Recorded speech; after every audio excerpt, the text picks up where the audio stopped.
The coffee had gone cold by the time she finished listing everything wrong with my life. My mother sat across from me at a cafe I'd paid for, her voice steady and sharp as she called my online business embarrassing. She said real professionals didn't work from laptops. That my income was pretend money. That I was living in a fantasy while the world laughed behind my back. I nodded, absorbing each word like I always had, because she'd raised me alone and reminded me daily of that sacrifice. But something had shifted that morning. Something she didn't know.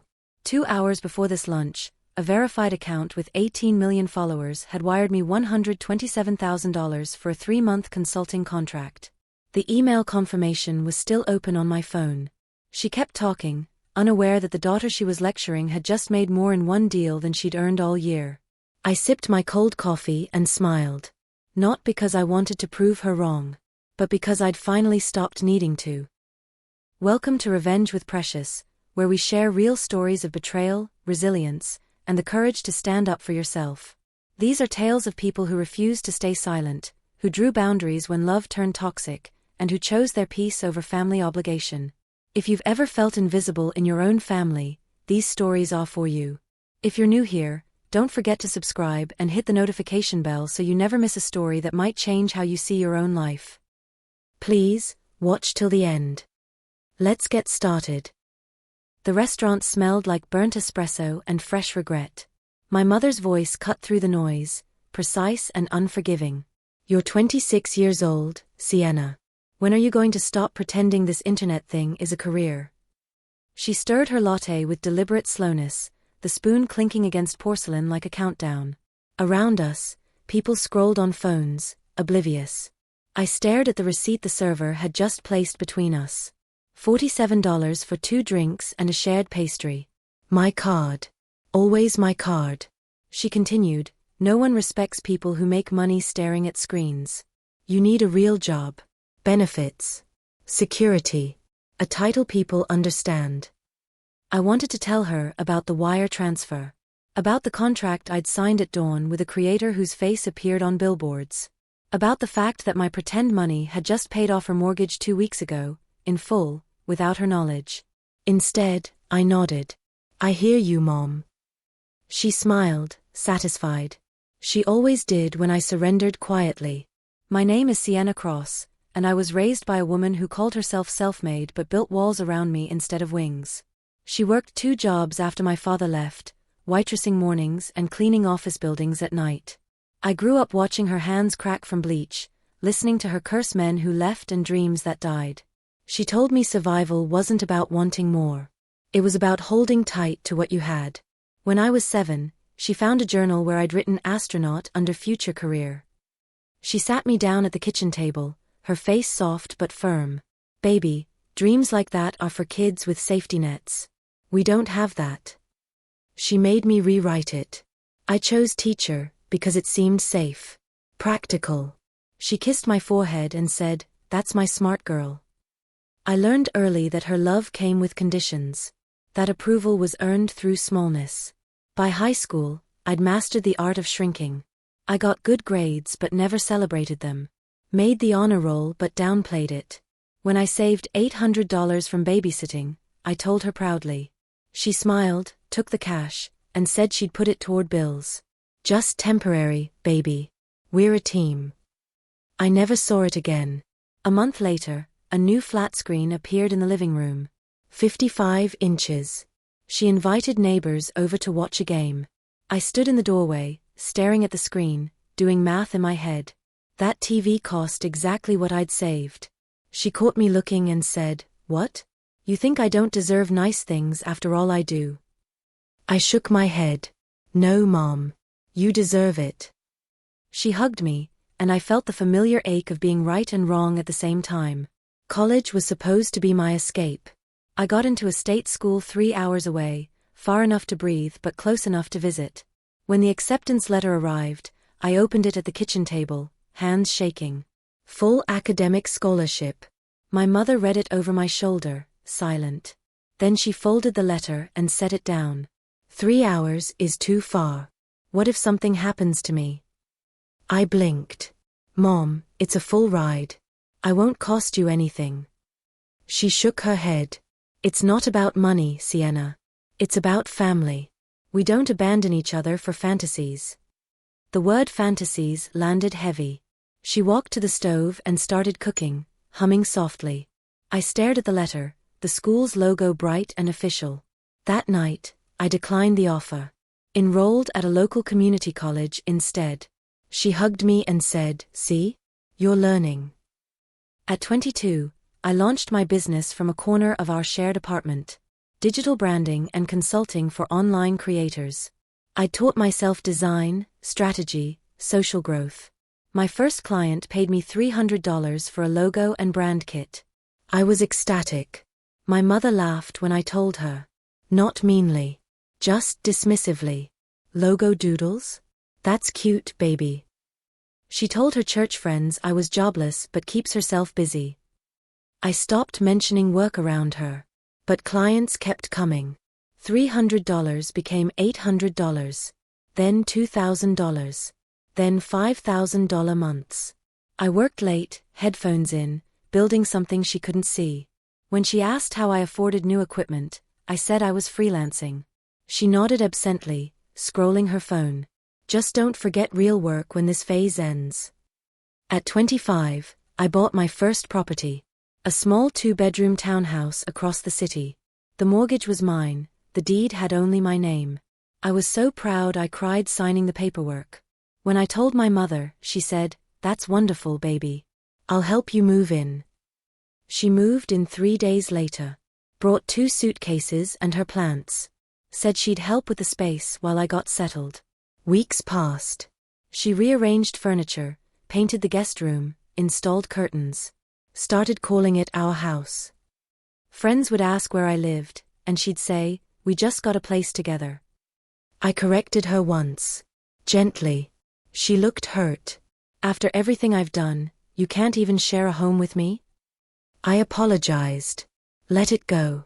Let her stay. She started managing my files. Said she wanted to help organize my business paperwork, since I was so busy. Created a shared cloud folder. Added herself as admin. I didn't think much of it. She was my mother. Why wouldn't I trust her? One afternoon, I opened the folder to upload a contract. Saw a subfolder I hadn't created. Titled, Expense Reimbursements Personal. Inside were screenshots. My client invoices. Bank statements. Receipts. Some marked with notes in her handwriting. Claimed this. Used for credit card. My stomach dropped.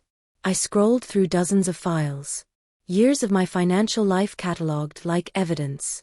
I closed the laptop, hands shaking. Didn't say anything. Not yet. A week later, a woman from church approached me after service. "Your mother's coaching program is amazing. She really helped me brand my jewelry business." I blinked. Coaching program? The woman nodded enthusiastically. "Yeah, she's been hosting workshops on digital growth. She showed us all these case studies, client results, templates. So generous." My chest tightened. That night, I found it. A private Facebook group.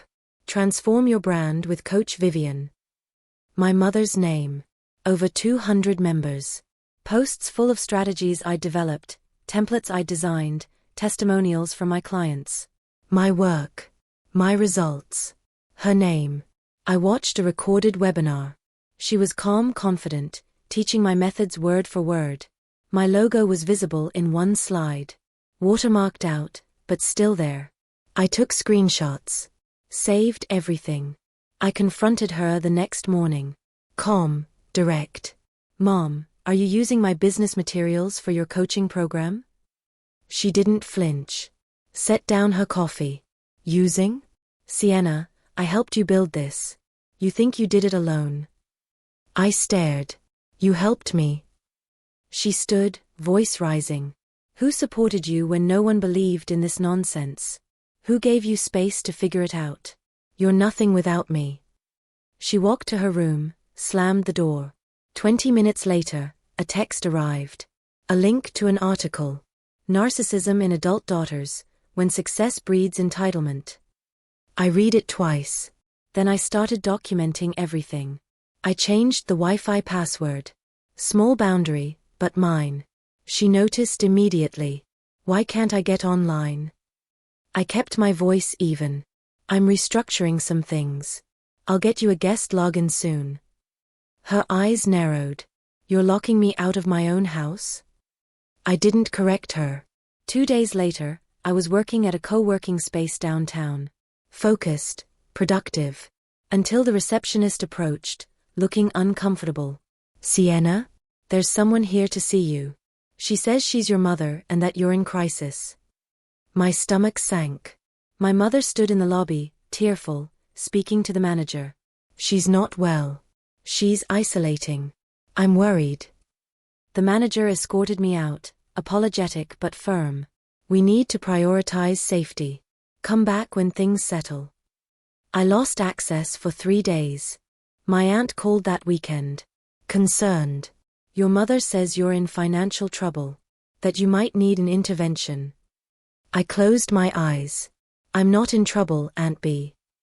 She hesitated. Are you sure? Because she seems really worried. After we hung up, I pulled my credit report. My hands were steady now, no longer shaking. There it was. A credit card I'd never opened. Balance, $4,200. Opened 7 years ago. I was 19. Still in community college. I checked the billing address. My mother's previous apartment. My name. Her address. I called the creditor. Verified the signature on file. It wasn't mine. It was close. But not mine. I dug deeper. Found my old high school bank account documents in a box she'd packed for me. She was listed as custodian. Required, since I was a minor. I scanned the transaction history. Withdrawals. Every week. Small amounts. $40 here. $60 there. They added up. By senior year, the account had been drained. Over $3,000 gone. I'd worked every summer, saved for college, believed her when she said it was safely tucked away. It was gone before I graduated. The emergency she'd mentioned once was a vacation to visit her sister. I saw the photos on Facebook. Tagged 2 weeks after my final withdrawal. She cornered me in the kitchen one evening. Casual, but pointed. Sienna, I think we should link accounts. You know, just in case something happens to you. I looked up from my laptop. What do you mean? She shrugged. Business accounts. Bank access. Just for emergencies. If you don't trust your own mother, what does that say? I kept my voice calm. I'm fine managing it myself, Mom. Her face changed. Tightened. Are you hiding something? Doing something illegal? I didn't answer. That night, I moved everything. Every document, every file, every password. Created a new encrypted server. Changed every login. Installed cameras around the house. Changed the locks. She noticed the locks immediately. Tried her key. It didn't work. She knocked. Hard. Angry. I opened the door. She pushed past me. You changed the locks? On your own, mother. I stayed calm. This is my house, Mom. I need boundaries. She laughed. Bitter. Boundaries? You're insane. She pulled out her phone. I watched her dial. Heard her voice shift. Shaky. Panicked. Yes, I need help. My daughter's having a mental episode. She's locked me out. I'm scared for her safety. I didn't move. Just waited. 2 officers arrived within 15 minutes. My mother stood on the porch, crying, explaining. I stayed inside, visible through the window. Calm. When they knocked, I opened the door. Invited them in. The house was clean, organized. My laptop open with work documents. Bills neatly filed. I answered every question. Showed my ID, my lease, my business registration. Explained calmly that I'd set boundaries and my mother was upset. One officer glanced at her. Then at me. He nodded. Ma'am, this is her property. If she's asked you to leave, you need to respect that. She stared. Disbelief spreading across her face. They escorted her out. Respectfully, but visibly. Within days, the family group chat exploded. My mother's narrative spread fast. Sienna's turned on me. After everything I sacrificed. Cousins stopped replying to my texts. An uncle sent a long message about respecting elders. My aunt, the one who'd called about financial trouble, sent a sad emoji. No words. Just disappointment. I didn't defend myself. Didn't explain. Let them believe what they needed to. But I kept documenting. Every message. Every lie. Every exaggeration. The collections calls started 2 weeks later. Aggressive. Persistent. The credit card debt had ballooned. Late fees compounded. My credit score plummeted. I consulted a lawyer. Brought everything. The credit report. The old bank statements. The cloud folder screenshots. She listened, taking notes. This is identity theft. Financial fraud. You were a minor. I nodded. Can we fix it? She smiled. We can do more than fix it. We built the case quietly. Methodically. Digital assets stolen. Financial fraud spanning years. Identity misuse. The file grew. Over 400 pages of evidence. Screenshots. Bank records. Testimonies from clients she'd approached. My lawyer was thorough. This is airtight. When you're ready, we move. I wasn't angry anymore. Just tired. But I was ready. My mother launched her coaching business officially. Website. Instagram. Promotional video. My face was in the reel. A clip from a webinar I'd hosted, edited to look like her content. I watched it once. Then I issued a cease and desist. Her email provider suspended her account within 48 hours. She called, furious. You're sabotaging me. I stayed silent. Hung up. 2 months later, she got audited. IRS flagged her for inconsistent income reports. Someone had tipped them off. I didn't ask who. The audit revealed discrepancies. Big ones. Income reported didn't match deposits. Expenses claimed were personal. She called me, crying. They're coming after me. Please, Sienna. Help me. I listened. Said nothing. Ended the call. A former client messaged me. Hey, someone claiming to represent you reached out. Offered services at half your rate. Felt off. I asked for screenshots. It was my mother. Using my portfolio. My client list. Offering discounts. The client had reported her to the platform. Her account was banned. The subpoena arrived on a Tuesday. Financial misconduct. Identity theft. Fraud. She called immediately. Sobbing. Incoherent. You've destroyed me. I'm your mother. I didn't answer. Let it go to voicemail. Played it once. Deleted it. The family found out slowly. One by one, they reached out. Apologies. Regrets. My aunt sent a photo of an old letter she'd found. My mother years ago, admitting she'd taken my scholarship money to pay off a car loan. I'll pay her back eventually, the letter said. She never did. Others came forward. Small stories. Borrowed money never returned. Lies about me they'd believed. Her accounts were frozen. Coaching program dismantled. She filed for bankruptcy. The house, the one I'd bought, that she'd called ours, was in foreclosure. She'd taken a second mortgage without telling me. Forged my signature. Lost it. I bought it back at auction. For less than I'd originally paid. 6 months later, I was in a new city. Quiet. Working with clients I'd dreamed of. My business had grown. The verified account that had wired me 6 figures? They referred 3 others. My mother's name appeared in a local news article. Woman investigated for financial fraud. I saw the headline. Closed the tab. My account was verified now. Not just the blue checkmark. But me. My work. My name.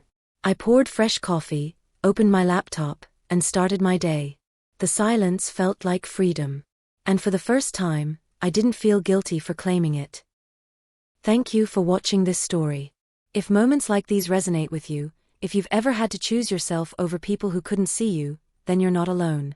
We share stories like this every single day, real accounts of people who found their voice, set their boundaries, and walked into the life they deserved. Subscribe so you never miss the next upload, and share your own story in the comments below. Your words might be exactly what someone else needs to hear today. I love you all.